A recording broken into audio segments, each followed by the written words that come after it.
Día 20 de febrero. Santa Francisca Javier Cabrini, fundadora de las Misioneras del Sagrado Corazón, del año 1917.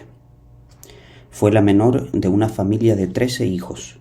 Nació cerca de Pavia, en Italia, en 1850. Una de sus hermanas mayores era maestra de la escuela y la formó a ella en la estricta disciplina, lo cual le fue muy útil después para toda su vida. Desde muy pequeño, al oír leer en su familia la revista de misiones, adquirió un gran deseo de ser misionera. A sus muñecas las vestía de religiosas y fabricaba barquitos de papel y los echaba a la corriente de agua y les decía: por favor, vayan a países de misiones a llevar ayudas.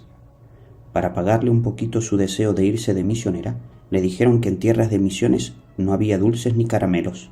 Entonces ella empezó a privarse de los caramelos que le regalaban, para irse acostumbrando a no comer dulces.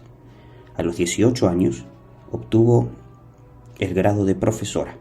Quiso entrar de religiosa en una comunidad, pero no la aceptaron porque era de constitución muy débil y de poca salud. Pidió entrar a otra comunidad y tampoco la aceptaron por las mismas razones. Entonces se fue de maestra a una escuela que dirigía un santo sacerdote, el padre Serrati. Y aquel sacerdote se dio cuenta muy pronto de que la nueva maestra de su escuela tenía unas cualidades muy especiales para hacerse querer del alumnado y lograr que sus discípulas se volvieran mejores. Y la recomendó para que fuera a dirigir un orfanato llamado de la Divina Providencia, el cual estaba a punto de fracasar por no tener personas bien capaces que lo dirigieran. El señor obispo le pareció que era una excelente directora y hasta le aconsejó que tratara de fundar una comunidad de religiosas para que le ayudaran en el apostolado. El señor obispo le dijo un día: me dice que su gran deseo ha sido siempre ser misionera. Pues le aconsejo que funde una comunidad de misioneras. Yo no conozco ninguna comunidad para esta misión tan santa y admirable. Y Francisca reunió 7 compañeras de trabajo y con ella fundó en 1877 la comunidad de misioneras del Sagrado Corazón. A los 10 años de fundada, la comunidad fue a Roma a tratar de obtener la aprobación para su congregación y el permiso para fundar una casa en Roma.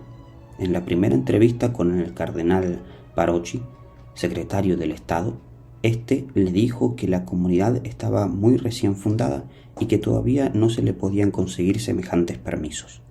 Pero el cardenal quedó tan admirado de la bondad y santidad de la fundadora que la segunda visita ya le dio la aprobación y le pidió que en Roma fundara no solo una casa para niñas huérfanas, sino 2, una escuela y un orfanato. En aquel tiempo eran muchísimos los italianos que se iban a vivir a Norteamérica, pero allí, por falta de asistencia espiritual, corrían el peligro de perder la fe y abandonar la religión. El arzobispo de Nueva York le pidió personalmente que enviara a sus religiosas a ese gran país a enseñar religión. Ella estaba dudosa porque más bien deseaba que se fueran al Extremo Oriente, a China, pero consultó con el sumo pontífice, León XIII, y él le dijo: no a Oriente, sino a Occidente. Con esto entendió que sí debía ir a Norteamérica. Y el 31 de marzo de 1889, Santa Francisca llegó con 6 de sus religiosas a Nueva York. A Nueva York y sus alrededores habían llegado últimamente 50.000 italianos. La mayoría de ellos no sabían ni siquiera los 10 mandamientos. Solo 1.200 iban a misa los domingos. Al llegar a Nueva York se encontraron con que las señoras que habían prometido ayudar a conseguir la casa para que ellas no habían conseguido nada y tuvieron que pasar su primera noche en un hotel sucho de mala muerte, sucio y destartalado.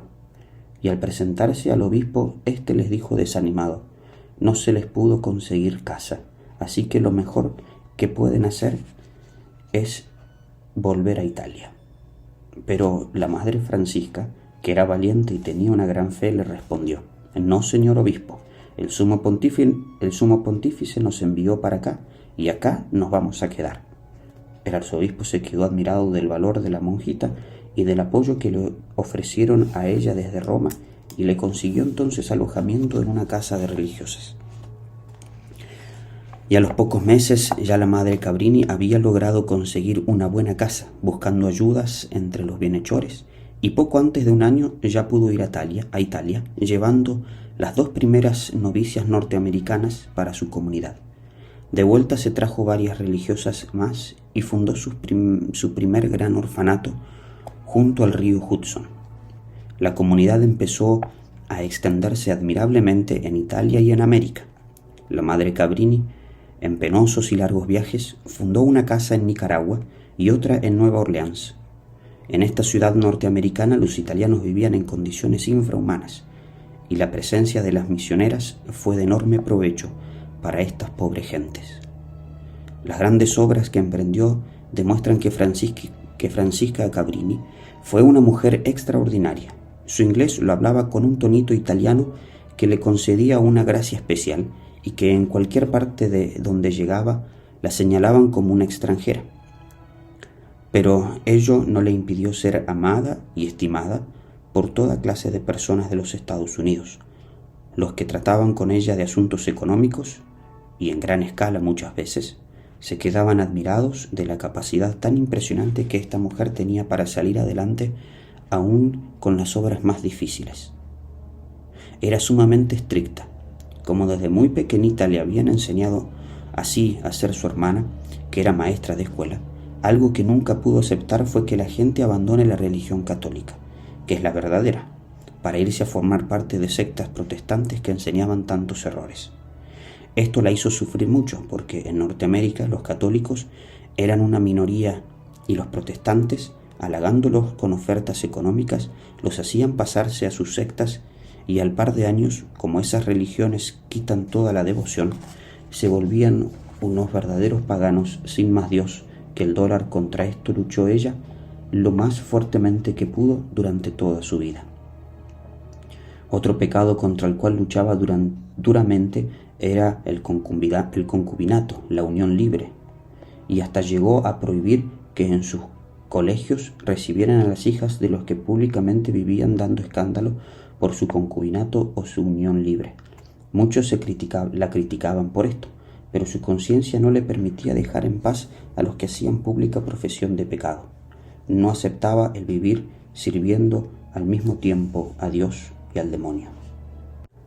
Era inflexible para hacer cumplir los reglamentos y para exigir buen comportamiento, pero al mismo tiempo se hacía amar por su gran bondad. A sus religiosas les repetía: no olvidemos que seguimos al buen pastor, nuestro Señor Jesucristo, que es manso y humilde de corazón. Jamás echemos una cucharada de amargura en la vida de los demás. No seamos duras ni bruscas con nadie, que los que nos traten se vayan siempre contentos de haber sido tratados muy amablemente por nosotras. En 1892, al cumplirse el 4º centenario del descubrimiento de América, fundó en Nueva York una gran obra, el Hospital Colón. Luego fundó nuevas casas de su comunidad en Costa Rica, Brasil, Buenos Aires, Panamá, Chile e Italia. Cuando le decían que no emprendiera la fundación de una obra porque iba a encontrar enormes dificultades, respondía: «Pero, ¿quién es el que va a llevar esta obra al éxito? ¿Nosotras o Dios?», y emprendía la fundación. Durante 12 años estuvo viajando por diversos países fundando casas de su congregación. Ella podría ser nombrada patrona de los viajeros internacionales, y en su tiempo, al viajar, era mucho más complicado y difícil que ahora. Su amor por los pobres y su deseo de salvar almas y de hacer conocer y amar a Dios la llevó de un sitio a otro del mundo, aunque fueran muy distantes. De Río de Janeiro a Roma, de Francia a Inglaterra y de Italia a Norteamérica, todo por extender el reino de Dios. La comunidad que había empezado con ella y 7 hermanas ya contaba con 1000 religiosas, enseñando en escuelas gratuitas y orfanatos y atendiendo en hospitales y otras obras de caridad. Hasta los presos de la peor cárcel de Estados Unidos, la cárcel de Sing Sing, la proclamaban su bienhechora. Durante los últimos 7 años se sentía muy agotada y con una salud muy deficiente, pero no por eso dejaba de trabajar incansablemente promoviendo sus obras de caridad y de evangelización, y el 22 de diciembre de 1917 murió de repente, más quizá por agotamiento de tanto trabajo que por edad, porque solo tenía 67 años. Sus restos se conservan en el Colegio Cabrini, en Nueva York. Ella fue la primera ciudadana norteamericana declarada santa por el Sumo Pontífice. Nadie que no hubiese tenido una gran santidad y un inmenso amor a Dios y al prójimo habría podido llevar a cabo obras tan grandes como ella logró realizar. Santa Francisca Javier Cabrini, te pedimos que todos los americanos, los del norte y los del sur, y por toda la juventud en peligro, no dejes de trabajar y de interceder en el cielo por los que todavía luchamos con el peligro en esta tierra.